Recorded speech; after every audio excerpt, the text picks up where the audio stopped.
మోకాళ్లలో గుజ్జును పెంచి నొప్పిని తగ్గించి సర్జరీని దూరం చేసే ఫ్రీడమ్ వాక్. ఏపీలో గెలిచేది ఎవరు? తెలంగాణలో మెజారిటీ స్థానాలు దక్కించుకునేదెవరు? కేంద్రంలో ఏ పార్టీకి అధికారం వస్తుంది? దేశవ్యాప్తంగా ఇప్పుడు ఇదే చర్చ.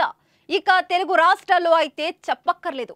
మే 13న పోలింగ్ జరిగాక రాజకీయ పార్టీలు ప్రజలు ఫలితాల కోసం ఉత్కటంగా ఎదురు చూస్తున్నారు. అయితే జూన్ 4 కంటే ముందుగా జూన్ 1వ తేదీ కోసం వెయిట్ చేస్తున్నారు. ఎందుకంటే నేడే ఎగ్జిట్ పోల్స్ విడుదల కానున్నాయి. దీంతో ఆ రోజు రానే వచ్చేసింది. నేటితోనే చివరి దశ పోలింగ్ ముగియనుండడంతో సాయంత్రం 6:30 ఎగ్జిట్ పోల్స్ విడుదల కానున్నాయి.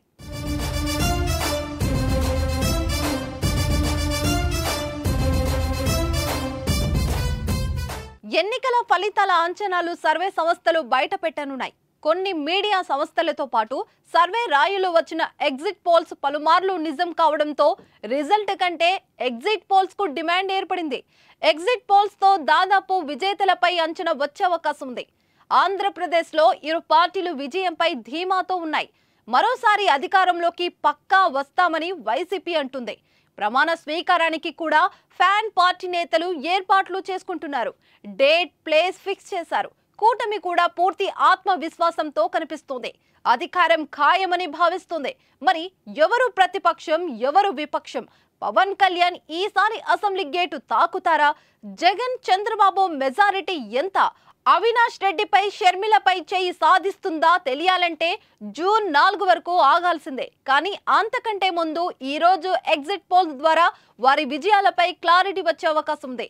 ఇటు తెలంగాణలో హస్తం హవ నడుస్తుందా, కారు గేరు మార్చిందా, కమలం వికసిస్తుందా అనే దానిపై సాయంత్రం విడుదలయ్యే ఎగ్జిట్ పోల్స్ తో అంచనాకు వచ్చే అవకాశం ఉంది.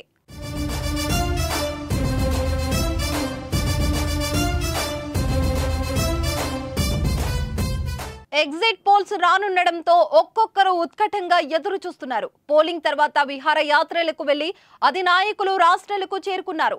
మొత్తంగా పోలింగ్ తర్వాత చల్లబడ్డ రాజకీయ వాతావరణం ఎగ్జిట్ పోల్స్ తో మళ్లీ వేడెక్కనుంది. మరి ఈ ఉత్కంఠకు తెరపడాలంటే సాయంత్రం 6:30 వరకు ఆగాల్సిందే.